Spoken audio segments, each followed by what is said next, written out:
Ah, nakatingin ka na naman sa camera. May alam ka na ba dyan? Ah, talaga naman. Ang alam.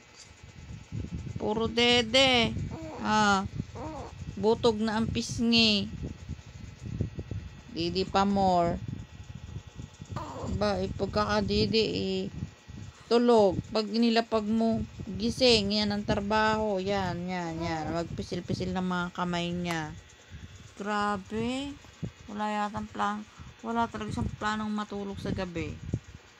Oh, tulog lamok siya. Tulog langaw. Tapos, bibirahan niya ng tulog pag parapit ng dumating ang daddy niya.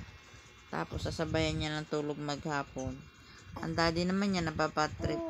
Pati daw ako tulog. Aba, pag hindi ako natulog bangag. Oh.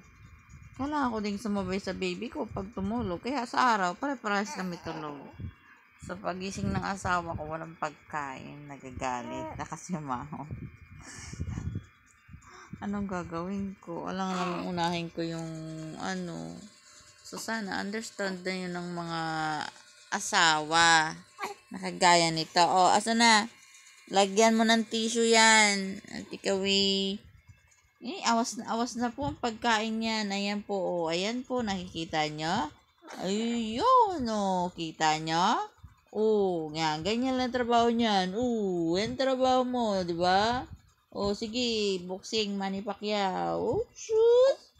Huwag mong kainin yan. Hindi yan pagkain. Tingnan mo. Yan. Tingnan mo. Nakita niya. Nakita niyo? Yan. Naghahanap naman siya ng dede, Ganyan yan. So, ubos na yung, ko, kahit punong-puno na ng gatas yung tiyan niya, naghahanap pa rin siya. So, diba? Bongga. Baby talaga. Sabi nila, pag lalaki daw, talagang matakaw. Ayan, nagagalit na siya kasi nga. Oh, dede? Gusto ng dede? Kiss mo na sa mami. Kiss mo na sa mami. Kiss mo na.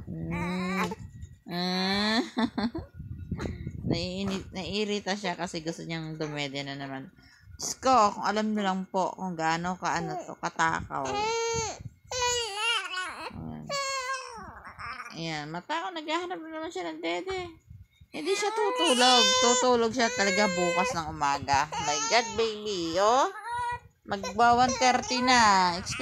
Expected ko tutulog ka ngayon kasi nga hindi ka natutulog buhat kanina. Tapos alas 3 ng hapon ka nagising. So expect ko tulog ka ngayon magdamag kaso gising pa rin. Ayan, nagka-cry na siya. So ayun, bye-bye. Bubisit ng aking baby.